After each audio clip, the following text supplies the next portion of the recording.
Welcome to a new episode. Hey everyone, welcome back to the Qualifications podcast. As always, I'm your host, Chris Bailey.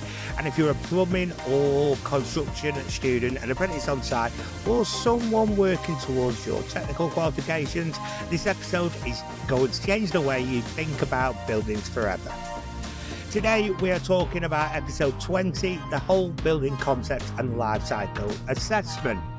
Now, I know what you're thinking, Chris, that sounds like a textbook chapter, not a podcast. But stick with me, because understanding this concept isn't just about passing your T-level or MBQ. It's about becoming the kind of tradesperson that clients, architects and project managers actually want to work with. Let me tell you a quick story. A few years back, I was working with a young apprentice. Let's call him Jake. Brilliant lad, could solder like a pro. The way around a boiler installation, always on time, but Jake had this one habit. He'd finish his work, pack up his tools and never think about what's happened next. One day we're ripping out an old bathroom. Jake was about to chuck a perfectly good cast iron radiator into the skip. I stopped him and asked, mate, do you know how much energy it took to make that radiator? Do you know it could be worth 50 quid at a scrapyard, or even more to someone restoring a period property? He just looked at me as if I'd spoken another language. That's when I realised we're teaching young tradespeople how to build, not how to think about the whole life cycle of the building. And that, my friends, is what today's episode's all about. What is the whole building concept? So let's break it down. When you're studying for your building services engineering qualification, you'll come across something called the whole building concept. Think of the building like a person. It's born, it lives, and eventually it dies. But here's the thing. Unlike us, buildings can have multiple lives if we're smart about it. The life cycle goes like this. Raw materials, building materials, construction, occupation, demolition, disposing or recycling of materials. Now, most of us only think about the middle bit, the construction phase. That's where we come in, right? We install the pipes, we add the electrics, we fit the heating systems, job done. But here's what separates a good tradesperson from a great one. Understanding that your work is just one chapter in a much larger story. Let me give you a real-world example. Imagine you're installing a new heating system in a house. You could use the cheapest materials, you could get the job done quickly and move on. Or you could think about, where did the materials come from? How much energy was used to make them? Will they last 10 years or 40 years? When the system eventually needs replacing, can the parts be recycled? That's whole building thinking. And trust me, clients are starting to care about this more and more. Now, let's talk about the life cycle assessment, or the LCA.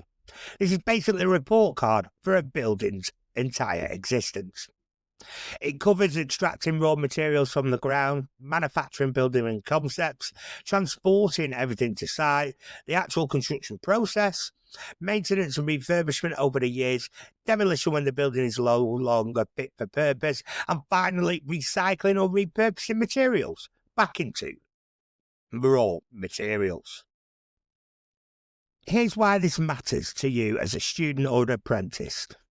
Sustainability isn't a buzzword anymore, it's the law.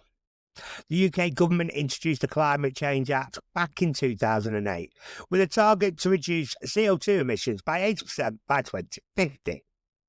That target was then updated back in 2019. We now have to hit net zero by 2050. So what does that mean for you? It means every building project you work on for the rest of your career will have sustainability requirements. Clients will ask about it, planning authorities will demand it, and if you don't understand it, you will be left behind. So here's where things really get interesting. You know those trendy warehouse apartments in Manchester or those converted barns in the countryside? That's repurposing in action. Things don't always have to be demolished when they're no longer useful. Sometimes they just need a new purpose.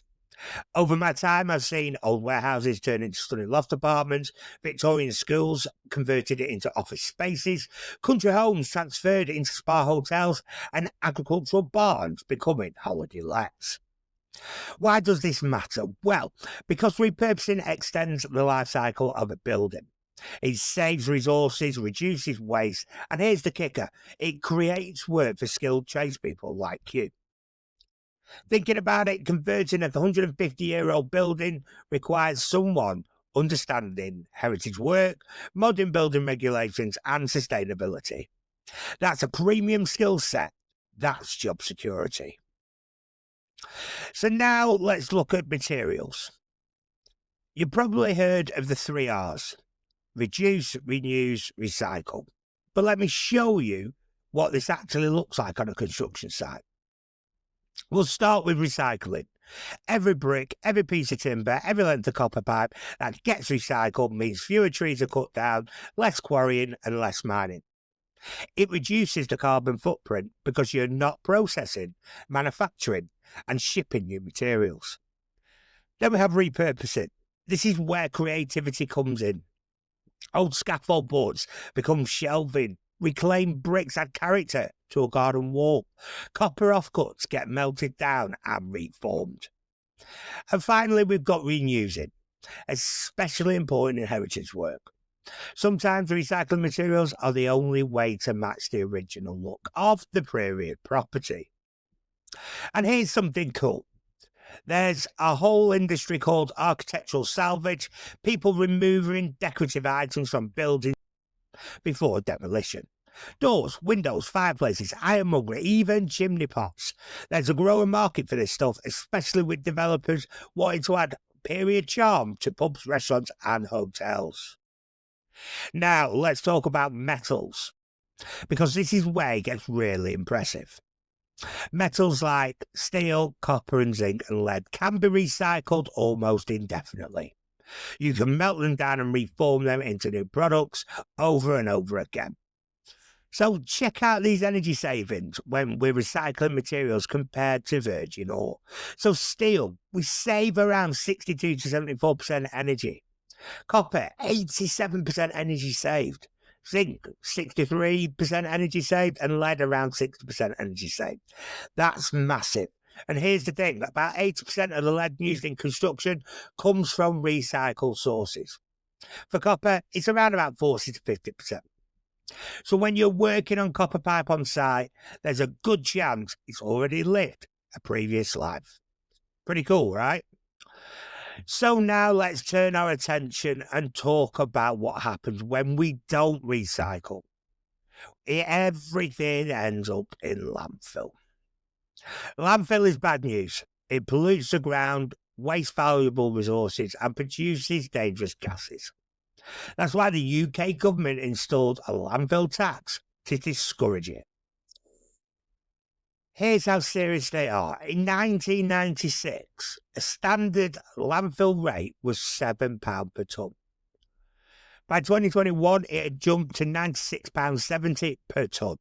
That's not a typo, that's the cost has increased over 13 times in the past 25 years. What does this mean for you on site? It means your bosses is paying serious money to throw stuff away. If you can reduce waste, recycle materials and think smart about disposal, you're saving the company money. And people who save money get noticed. They get promoted. Let me give you some practical examples. So wood can be used for biomass boilers or producing into animal bedding. Large sections of it can be reused. Plasterboard, if it goes to landfill mixed with organic materials, it gives off hydrogen sulfide, a toxic smelly gas, but it can be recycled to make new plasterboard. And metals requires very little energy to recycle compared to mining new ore. It's actually cost effective to recycle, which is why scrap metal has a value. Okay, so now let's talk about the legal side. I know, legislation sounds boring, but here's the thing. If you don't know the rules, you can't play the game.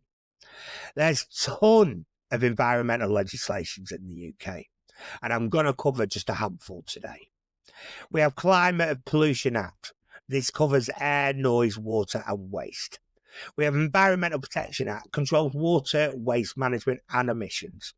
We have Wildlife and Countryside Act, which protects native species and habitats. We even got conservation laws. So Planning, Listed Buildings and Conservation Act, protecting listed buildings. Ancient Monuments and Archaeological Area Act, protects historical structures. And National Park and Access to the Countryside Act controls development in protected areas.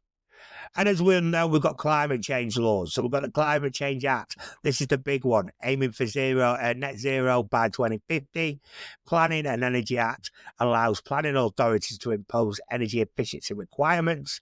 And then we have the Energy Act, requiring energy providers to meet efficiency standards. Now, you don't need to memorize all of these, but you do need to understand that these laws affect every project you'll be working on. They influence the materials you can use, how you can dispose of waste, and what energy efficiency standards you need to meet. And that brings us nicely into BREEAM, the gold standard. Before we wrap up, I want to mention BREEAM. That stands for Buildings Research Establishment Environmental Assessment Method. Think of BREEAM like a rating system for buildings, like energy efficiency ratings, but the whole building's environmental performance. It covers design, specification, construction, and operation. More and more clients are asking for BREEAM certificated buildings. Why? Because it proves they are serious about sustainability. It adds value to the property and it future-proofs the building against changing regulations. If you can say on your CV that you've worked on BREEAM certified projects, you're immediately more employable. It shows you understand modern construction standards and how we certify them. Okay, so let's bring this all together. When I started in the industry, we were just building stuff. We didn't think about where materials came from or where they ended up. We didn't worry about carbon footprints or life cycle assessments. But times have changed, and honestly, it's changed for the better. Understanding the whole building concept makes you a better tradesperson. It makes you more valuable to employers. It opens up more opportunities in heritage work, sustainable construction, and retrofit projects. But more than that, it means you're part of the solution. Climate change is real. Resources are finite and the construction industry has a massive role to play in building a sustainable future. You are the next generation of tradespeople and you're going to be the ones making it happen. So the next time you're on site, take a moment, look at the materials around you, think about where they come from, think about how long they will last, think about what happens when the building's life is over. That's whole life building thinking, and that's what's going to set you apart. All right, that is it for episode 20 of the Copy Connection podcast. If you found this helpful, do me a favour, hit the follow button wherever you're listening. Share this episode with a classmate or a fellow apprentice, anyone studying their construction qualifications. We're here every week with practical advice, study tips and real life insights to help you succeed in your trade career. I'm Chris Bailey, and remember, you're not just building structures, you're building a future. So stay curious, stay skilled, and I'll catch you on the next episode. We'll be back next week. In the meantime, please subscribe and thanks for listening.